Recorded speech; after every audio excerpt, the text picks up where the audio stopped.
اعوذ باللہ من الشیطان الرجیم۔ ہم نے ننگے جسموں کو ملبوس حیا دیکھا ہے، دیکھے ہیں ہم نے احرام میں لپٹے کئی ابلیس، ہم نے کئی بار میں خانوں میں خدا دیکھا ہے۔ جناب صدر، معزز اساتذہ کرام اور میرے عزیز ساتھیوں، السلام علیکم۔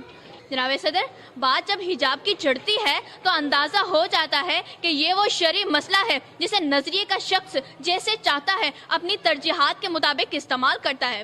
جناب صدر، جب ایک والد اپنی بیٹی سے آئی فون پروٹیکٹر پر کور لگانے کی وجہ دریافت کرتا ہے تو جواب میں وجہ معلوم ہوتی ہے کہ یہ ایک فون کی حفاظت ہے۔ جب دوسرا سوال پوچھا جاتا ہے کہ کیا اس حفاظتی عمل سے فون کی زیبائش متاثر نہیں ہوتی، تو جواب ملتا ہے کہ زیبائش بھلی ہی متاثر ہو لیکن چیز قیمتی ہے تو حفاظت ضروری ہے۔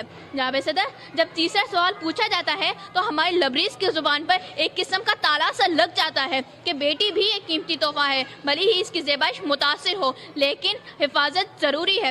والد کا یہ کہنا ان تمام اشخاص کے لیے ایک بہترین جواب ہے جنہیں اس تحفے کی اصل قدر معلوم نہیں ہوتی۔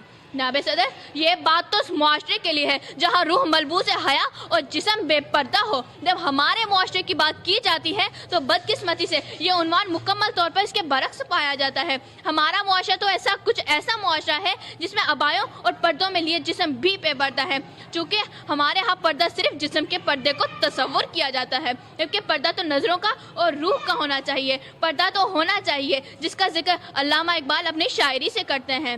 دیکھے ہیں ہم نے احرام میں لپٹے کئی ابلیس، دیکھے ہیں ہم نے احرام میں لپٹے کئی ابلیس، ہم نے ننگے جسموں کو ملبوس حیا دیکھا ہے۔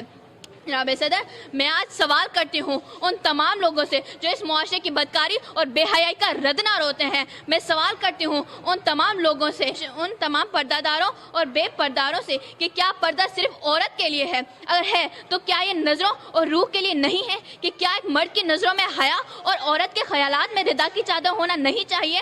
اگر ہونی چاہیے تو آج ہمیں یہ عہد کرنا ہوگا کہ پردہ تو ہوگا لیکن نظروں کا بھی اور حیا کا بھی، پردہ تو ہوگا لیکن مرد کا بھی اور عورت کا بھی، پردہ تو ہوگا لیکن حیا کا بھی اور ردا کا بھی۔ آخر میں ان وداعی کلمات سے اپنی جگہ لوں گی۔